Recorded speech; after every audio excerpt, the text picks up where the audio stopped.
ñu waxee ne boo amee borom am ko ne gàddu naa ko loola bu boobaa léegi bopp rek moom di ko gàddu ci moom lay féete léegi loolu dafay teg dund bi Yonent bi sallallahu alayhi wa sallam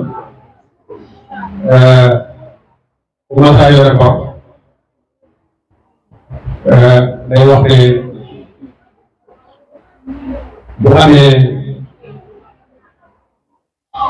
ku ko mën a gàddul bor boobu wala ñi amee bor bi ñu baal ko wala ñi nga xam ne ku amee ko mën a gàddu ci ay éminaane wala ku mën a doon rek sax te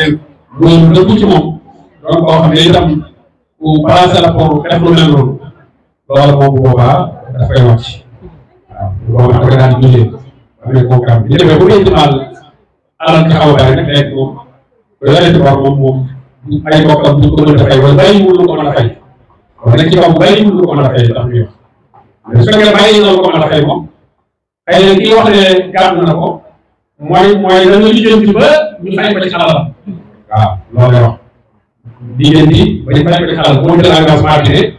dana lijjanti ci alal yooyu ndax ku bàyyi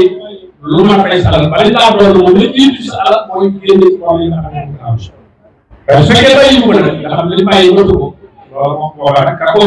jël engagement boo xam ne ko rafetlu boobu waaye nit ñi moom ko rafetlu léegi benn laaj seetaan mu xaw a dëpp foofu loolu mooy ki nga xamante ni daa faatu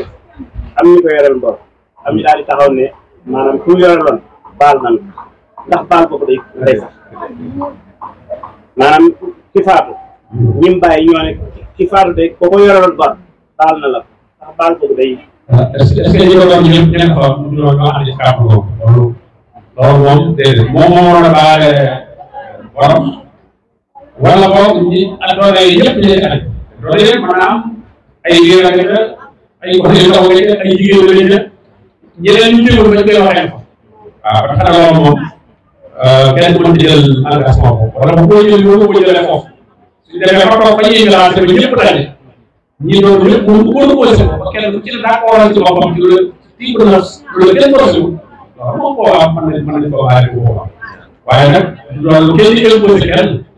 koy def bala ko déclaré ci mbooloo war ngaa gis nit ñi kenn bal kenn ndax boo ko waxee ci mbooloo nit mën naa am kersa waaw mën a ànd naa baal na te fekk na mën a am kon ku ñu mën a posé sa mbooloo ndax xëy na añu ko boobaa mooy ñoom ko amee mënuñu ko fay mais su fekkee mën nañu ko fay kay ngeen mënu ko baax boobaa fay ndax ñi bàyyi ñu war ko doon soxla nañ ko mën naa rey ay jur kay wax dëgg yàlla bu fekkee seen bàyyi amee na ko amee te mën naa fay ak ñu jot ci alal yooyu la ñu war a def kenn waru ko xaar bu fekkee ne tey ñu ko mën a defee te waxtaan caag ñëpp ko seetal ñëpp ba pare kenn du xam kenn ci wéetaay ñi ci am xel ñi ci amul xel xëy na ñi ay gone ñi nga xam ne ñoo ci sécurité àdd loolu moo wax mën naa réew boobu waaye daal jékki-jékki bu ñu yoroon borom am na bu tee jazakumullahu xayran kon xam naa ñi duuf ci di duuf nag xajandoowul ci cin waaw bu ko defee dañuy dox ci mbokk mi